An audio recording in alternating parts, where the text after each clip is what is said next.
Marami nga palang nagtatanong, ano nga ba talaga ang mas mahalaga sa panahon ngayon? Diploma ba o diskarte? Pa-comment naman sa baba mga boss. Bago ang lahat, ako nga pala si Overseas, isang Pilipino dito sa Workers.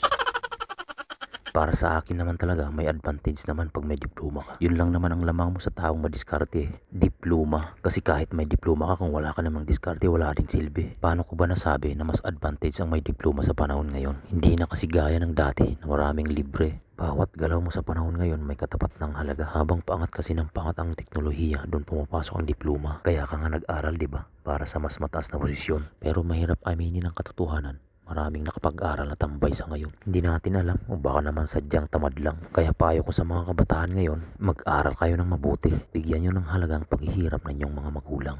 Yung magulang mong gigising ng maaga para ipaghanda at pagluto ka. Ang sarap sa pakiramdam yung ganun, di ba? Tapos ikaw naman si bulakbol. Yung akala nila nasa eskwela ka na. Yun pala, nasa tropa ka. Yung pagkatungtong mo pala sa high school, ilang linggo pa lang may asawa ka na. Kaya tandaan lagi, napakapalad mo kung may mga magulang ka pang sinasandalan sa panahon ngayon. Ika nga, wala silang ibang maipapamana kundi ang pag-aaral mo.